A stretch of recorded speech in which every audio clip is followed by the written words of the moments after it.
कक्षा 12 विषय गणित। प्रश्न हमारे चल रही थी बेटे 5.8 का क्वेश्चन नंबर चल रहा था 5 को।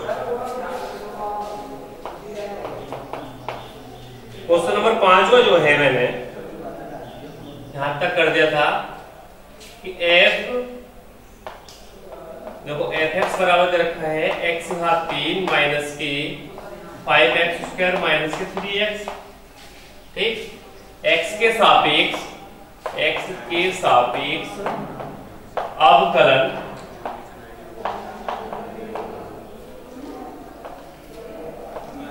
अवकलन करने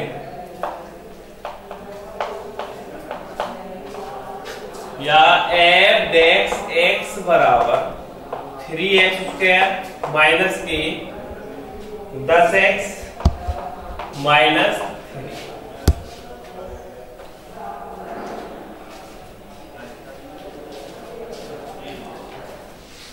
फिर इसमें x बराबर c रख दो, तेरा f डेक्स c बराबर 3c स्क्वायर माइनस की 10c माइनस की।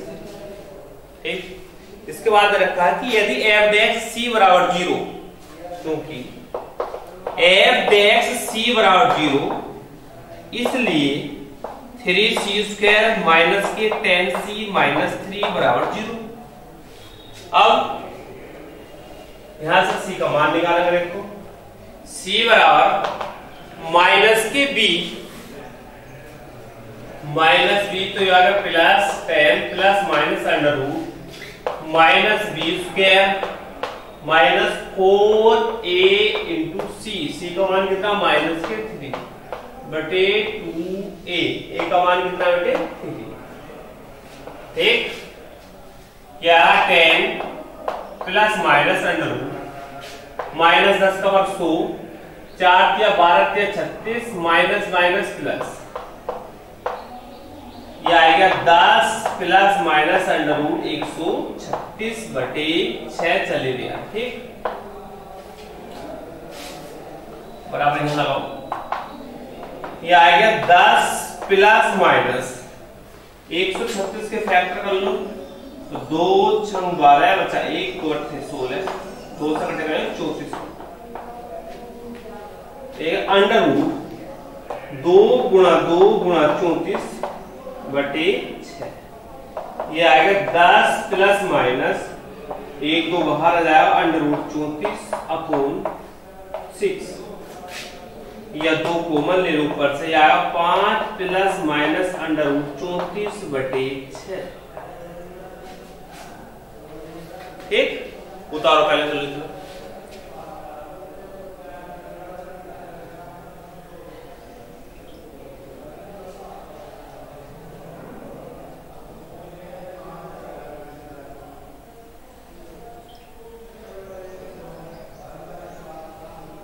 इसके बाद देखो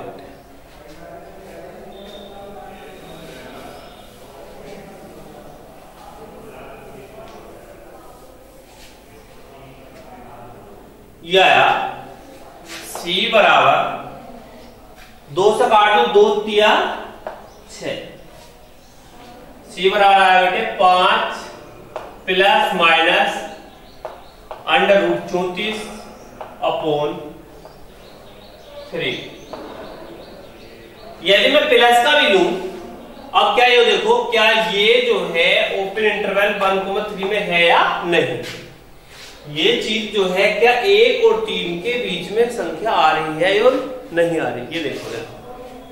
यदि मैं प्लस का भी लूं तो देखो यह 5 plus root 34 upon 3 5 plus root 34 का वर्गमूल क्या आएगा 5 पॉइंट समथिंग आएगा, कुछ भी आएगा 5 5 10 तो 10 बटे या 10 पॉइंट कुछ बटे 3 कुछ ज्यादा आ रहे हैं इस अंतराल में तो है नहीं, तो इसका मतलब क्या प्लस भी यदि मैं चिन्ह लूंगा तब भी ये संख्या शामिल नहीं होगी, यदि माइनस लूंगा तब भी नहीं होने की, तो लिख दूंगा चूंकि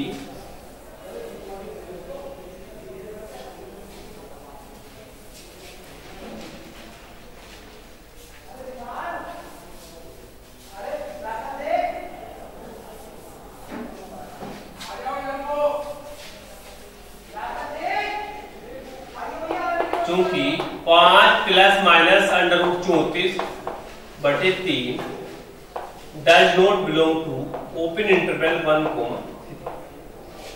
इसलिए C का कोई भी मान, इसलिए C का कोई भी मान प्राप्त नहीं होगा जिसमें f(c) बराबर 0 तथा C belong to open interval 1। इसका मतलब क्या है कि हमने जो है वो क्वेश्चन में पूछा था कि f(c) बराबर 0 के लिए 1,3 को ज्ञात कीजिए कि f(c) बराबर 0 C बिलोंग टू 1,3 में C का कोई भी मान प्राप्त नहीं होगा। ऐसा C का मान प्राप्त नहीं है जिसके लिए f(c) 0 हो और C बिलोंग कर रहा हो 1,3। इस प्रकार से ये क्वेश्चन हमारा कंप्लीट हुआ। इसके बाद इससे अगला क्वेश्चन,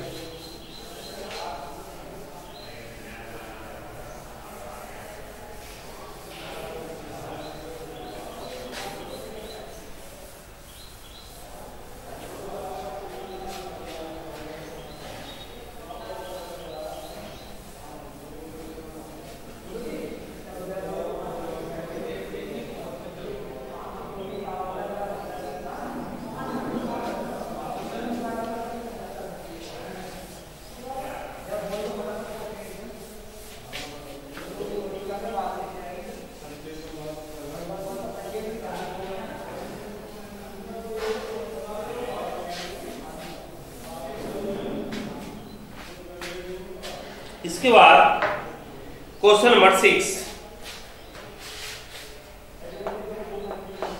क्वेश्चन नंबर 6 क्या है, देखो।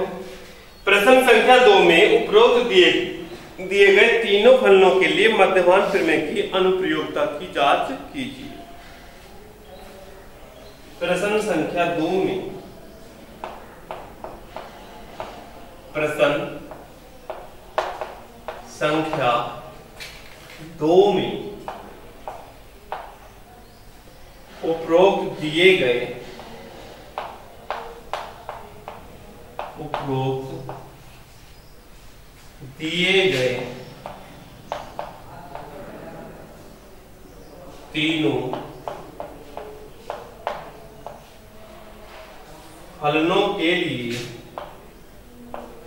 तीनों फलनों के लिए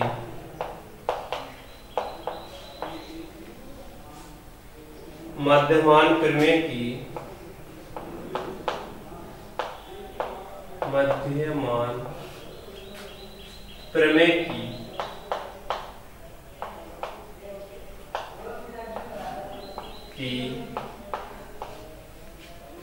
अनुपयोगिता की जांच कीजिए।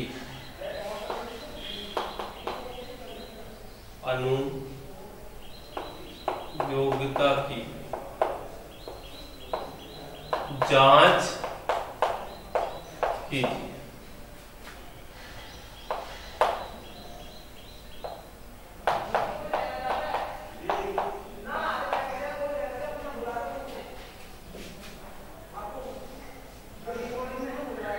अब देखो क्वेश्चन नंबर 2 ये है कि 2 का फर्स्ट पार्ट है कि f(x) बराबर है ग्रेटेस्ट इंटीजर x। f(x) बराबर ग्रेटेस्ट इंटीजर x, जहां x जो है बिलोंग कर रहा है ओपन इंटरवल 5। ये सवाल है, इसमें मुझे ये देखना है क्या इस सवाल में मध्यमान प्रमेय उपयोग में होगी या नहीं होगी। मतलब इस सवाल के लिए मध्यमान प्रमेय का उपयोग है या नहीं, या सत्यापित हो रही है या नहीं हो रही। देखो हल,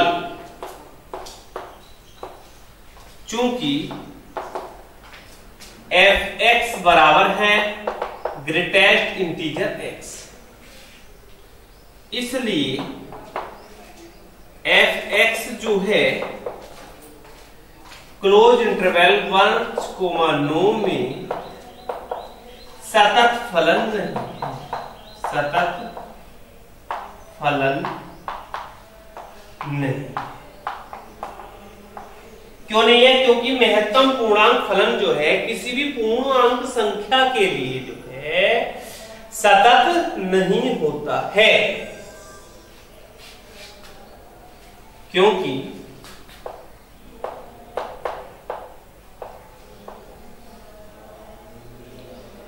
x बराबर 6, 7, 8, 5, 6, 7, 8, 9 पर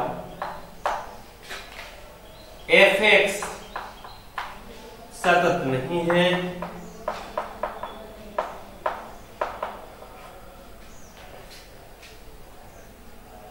सतत नहीं। अब कुछ बालक ये सोच रहे होंगे कि क्यों सतत नहीं है। मान लो तुमसे इतना समझ में नहीं आ रहा, क्यों सतत नहीं।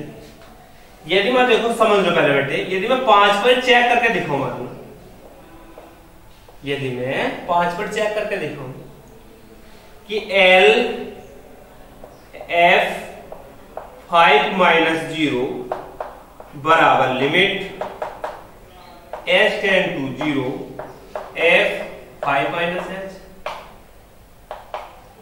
देखो टू चेक एट x बराबर 5, यह आएगा limit S tend to 0 5 - H। fx बराबर क्या है? Greatest integer x। मैंने चेक करा, 5 पर चेक कर लिया, तुम्हारी ये समझ में आएगी सतत नहीं है, क्योंकि गुरुजी ने ये कैसे लिख दिया कि सतत नहीं है। उसका मैं सॉल्यूशन बता रहा हूं, देखो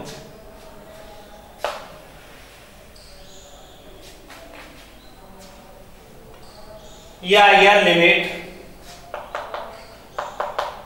S टेंड टू 0 5 में से कम, तो महत्तम पूर्णांक क्या होगा उसका? 4 होगा, यह आएगा 4, यह आएगा L F 5 - 0 का मान 4 आएगा। अब निकालो R F 5 + 0, right hand limit निकालो, देखो तो limit S tend to 0 F 5 + H, यह आएगा limit S tend to 0 greatest integer 5 + H, यह आएगा लिमिट 5 से अधिक का उसका महत्तम पूर्णांक 5 होता है, हल करके 5। चूंकि L F 5 - 0 इज नॉट बराबर नहीं है R F 5 + 0, इसलिए x बराबर 5 पर fx सतत नहीं है। जब ये सतत नहीं है तो ये अवकलनीय भी नहीं होगा। जब ये जो है फलन तुम्हारा सतत फलन नहीं है, देखो ये मैंने एग्जाम्पल करके दिखा दिया,